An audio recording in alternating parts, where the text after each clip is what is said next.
Arlando Jones III, Arlando Trey Jones, and I don't know Arlando, I don't work with him, so I don't really know what to say about him. Drew Leder, who teaches at Loyola, who works with this group of inmates, was supposed to be here tonight but couldn't make it. But I'm pretty sure that the work speaks for itself. It's been published by Apprentice House, which is a publishing venture of Loyola University, which is a publishing house that's created by staff and students, and there are hardback and paperback copies available. So this is the opening section of Eager Street, and Genevieve's going to read this for us.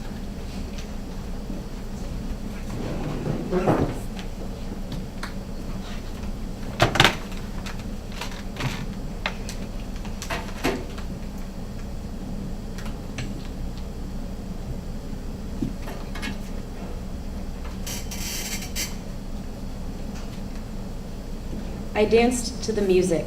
Chapter 1. Every man born will experience at least one great challenge. That challenge will have its ups and downs, highs and lows. No one can avoid life's inevitable great challenge. Therefore, no one is likely to be measured or judged by the challenge he faces. Each man is only measured or judged by the way he responds to his great challenge. My life's great challenge is that I was born into a set of circumstances that more than encouraged me to be a criminal. It demanded it. There was no wavering between thoughts of wanting to be good and wanting to be bad. I started stealing from the local convenience stores in my neighborhood when I was about 6 or 7 years old, and I didn't give a damn. If I wanted something and I did not have the money to buy it, I stole it. I knew it was wrong, unethical. I grew up in a home where I was taught to distinguish right from wrong, but I was instructed that nothing could be more wrong than going without when you possessed the talent to secure whatever it was you desired. Survival was the rule of the day, and by all accounts, I am a survivor. I have survived whippings, prison, and gun battles, and I'm not finished surviving yet. Whatever it takes, I've got to survive until life lets me live. For surviving is for cockroaches. Humans should be allowed to live. I was created to be better than circumstances ever permitted me to be. For the most part, I did not steal because I wanted to. I stole because I had to.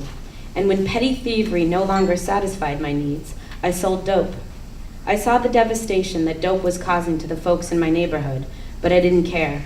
Poverty was devastating me more, or at least that is how I saw it. My former wife, Francine, and other loved ones blame Fat Larry for my awful situation. They say it's because of that sorry fat motherfucker you're in prison serving life for murder. But it wasn't his fault. It was my fault for granting Larry so much influence over me. I admired Larry and I loved him. He was the first real nigga who showed a young nigga me love.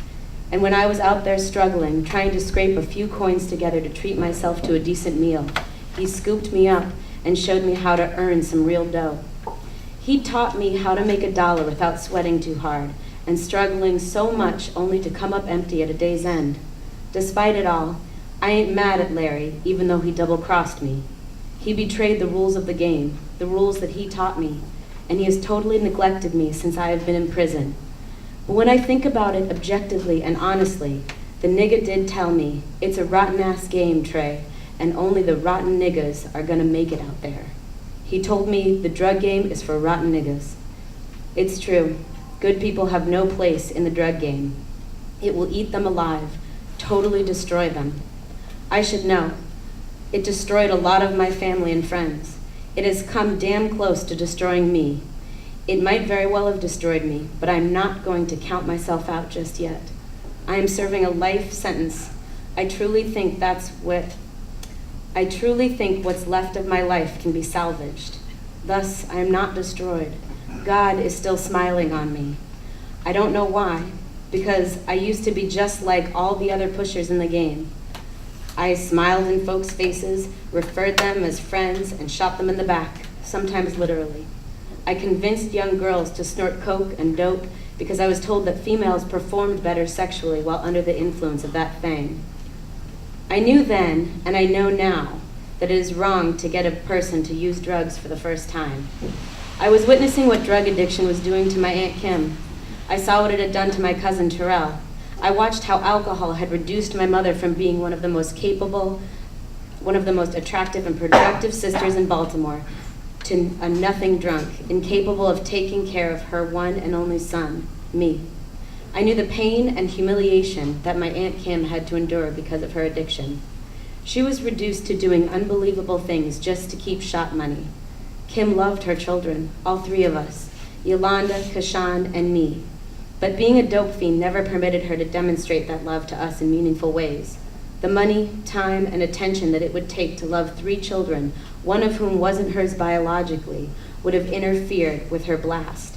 And nothing, and I do mean absolutely nothing, stands in the way of a dope fiend getting his or her blast. I came into contact with the cruelest realities of drug addiction and poverty quite early in life.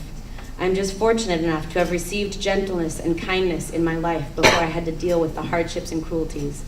I still ended up psychologically scarred, but the initial nurturing love given me by my mother, grandmother, and aunts enabled me to be lovable and loving.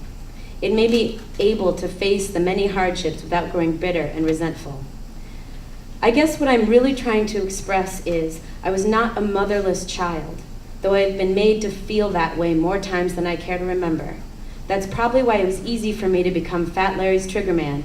If any nigga had to be hit, Larry always knew he could count on me to get it done. My absolute loyalty belonged to Larry and him alone. Proof of that dedication was shown time and time again in those all too frequent, "Trey, look here, that bitch-ass nigga gotta go. I mean, he gotta go with the quickness." I would never ask why I was selected to murder some man. I never even pondered the rightness or wrongness of the matter. If Larry wanted it done, that was enough for me. The Pope wasn't the only man infallible and in possession of sovereignty. Larry was that nigga too. Besides, my association with him and serving at his pleasure kept me living better than I had ever lived. Prior to Larry coming into my life, I had never experienced having my own bedroom. Now, not only did I have my very own bedroom, I had my very own telephone line installed in my room. Imagine the picture: king brass bed, thick brown wall-to-wall carpet, 40-inch floor model color television set, and no curfew. I got home when I got home, and home was indeed a luxurious place.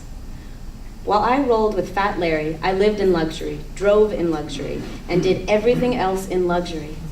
Further, and I would say above all, my association with Fat Larry gave me ghetto status. In other words, if Fat Larry was that nigga, I was that nigga sitting next to that nigga. The dope fiends and gold diggers alike bestowed upon me the kind of attention, admiration, and affection that made it possible for me to forgive the abject neglect I received from home. I was angry with my grandmother for becoming an alcoholic, a pure and unadulterated drunkard. I resented her. More importantly, I was ashamed of her. For reasons I still can't figure out, I was not ashamed of my Aunt Kim. She was shooting dope. She had the ugly tracks up and down her arms and legs to prove it. But she was cool with me. I could live with that. Besides, Kim was the only one who loved me and provided for me more than anyone. Therefore, I could forgive and excuse damn near anything she did or didn't do. At a truly profound level, my Aunt Kim and I knew that we were in too deep. We both knew intuitively that life had robbed us of our innocence much too early, and that we were burdened by too many responsibilities too soon in life. The respect I held for Aunt Kim played itself out in some of the most morbid and twisted ways thinkable. For instance, I came into my grandmother's home early one morning to find Kim doubled over in the bathroom toilet, vomiting. I asked her with genuine concern, "What's wrong, Kim?" Irritably, she shot at me, "What the fuck you think?" I knew instantly that she was ill, in desperate need of a heroin fix. I did not want to provide to her with any narcotics. Kim was my guardian, my mother and father. She knew that I could easily provide her with a blast. I controlled damn near all dope on Eager Street at that time, but she could not ask me for drugs. It just wouldn't be right. And Kim had pride, she had dignity, and the last thing she would ever want was for a child of hers to provide her with dope. But I could not bear seeing Kim ill, so I went down to Eager Street and caught up with one of her road dogs, this no-good buster named Poochie. When I came upon Poochie, the nigga was happy as any dope fiend could be. I guess his good fortune could have been no greater than to have me, one of the neighbor's biggest drug dealers, come to him at 6 or 7 o'clock in the morning on a Sunday, the day that most dope fiends dread because it's the hardest day to hustle up shop money. Most of the stores that a fiend shoplifted from were closed on Sundays back in those days. He was obviously in need of a favor. Poochie, Kim up at my grandmother's ill, so check it. I'm gonna give you a big joint. Go give Kim half, but don't let her know it's coming from me. And don't shoot that shit in my grandmother's house neither. And if you put some shit in the game, I'm gonna put my foot up your ass. From my perspective, I was giving Poochie one hell of a deal. I was giving him $55 worth of good heroin, and all he had to do was walk 2 blocks and share it with my beloved Aunt Kim. The nigga told me, "Bet, Trey, good looking out. I ain't know where I was gonna get my blast this ere morning." I instructed Poochie to wait on the corner of Eager and Durham streets to let him know that one of my runners would come and give him some dope in a matter of minutes. I located one of my runners, Freddie. I instructed him to give Poochie a bag of dope.